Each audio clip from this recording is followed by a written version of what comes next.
Have you noticed any trends in the types of students that are coming to you or recent grads in terms of their majors? If you had to kind of characterize the disciplinary demographics of your clients, are you seeing mostly non-business folks, business folks? What does it look like?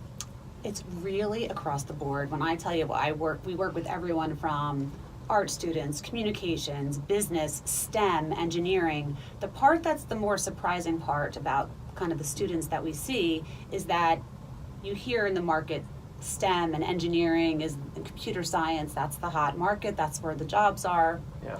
And I have a lot of those clients because what I find that they might be able to manage the rigor and the calculations and the technical, but they have a really tough time talking about themselves. Yeah. And a real tough time relaying how they can add value. So I happen to have a lot of engineers recently who are super brilliant. I mean, top school, it doesn't matter. But just getting, you can't get to the other side of the desk until you communicate the value that you can bring. And then I have, all disciplines. I think it's an issue across the board. So it's even the majors that you assume would have like an easy time, not necessarily, it's still challenging.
So what about for the students that come into your organization, Next Great Step, that don't have a business degree, but they really kind of want to enter the business field?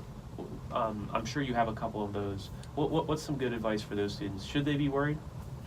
No, I don't think so at all.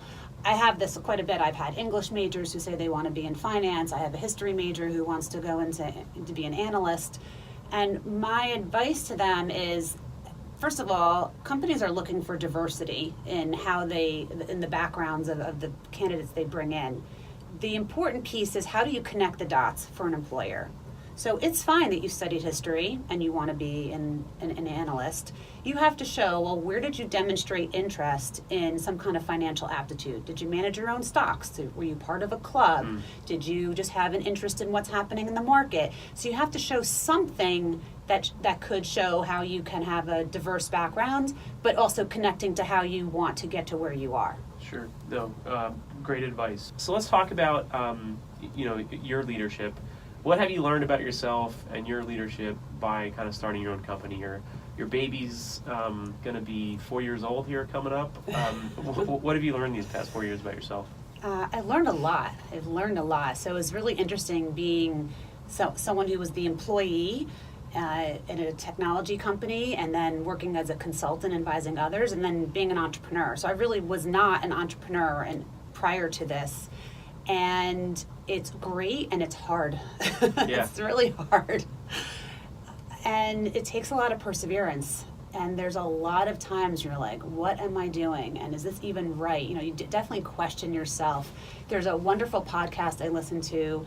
It's called The Pitch. I highly recommend Love it. that podcast. Do you ever? I do. Okay, and they talk about the And after the pitch?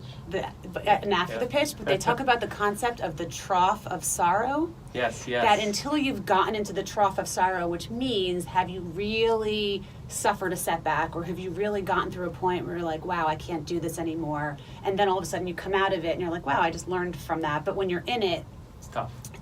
It's tough. And there was a time when I started this business initially, and I was working at it for almost like 9 months and hadn't had any clients, and my husband said to me, he's like, what are you doing? Yeah. What are you doing? You're spending all this time, you know, I was in an executive career and I basically wasn't Sure. making any money now, and taking a huge risk. And literally like a week later, you know, I got my first client. But there's times where you start to question yourself. But I learned a lot about just the need to persevere and to keep at it. I've learned a lot of different things. I also sought out a lot of help from a lot of different people. Even when I started this, I even reached back to Jack Shannon, who was the dean of the business school when I was here. Former podcast guest. So he was someone that I had kept in touch with.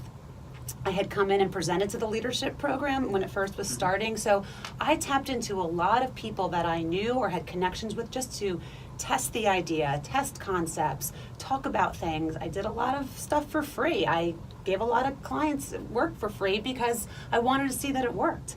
Sure. So, you know, and I've learned a lot that it's possible. Kind of sometimes I'm like, wow, this is actually a legitimate business. So it's exciting because I really, it's probably one of my bad qualities, but I like to be in control of. I like to manage things, and at least whether it's good or bad, it's whatever I put into it. The only downside of solo entrepreneurship is when things aren't going well, it's tough to blame the boss because you're it. Yeah.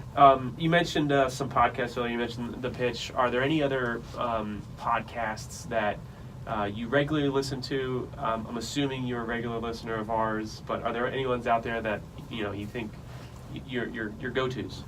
So The Pitch is one of my go-tos. I love that podcast. I love Jillian. Very well done. It's so well done. I love Jillian Manis. She's like one of my favorite investors, and her guidance, all of them are just Phil Nadell. They're amazing. So if you haven't listened to it, absolutely. It's so much better, better than Shark Tank. It's amazing listening. And I listen to other Gimlet shows like Reply All, because that talks about just technology and really funny things. And then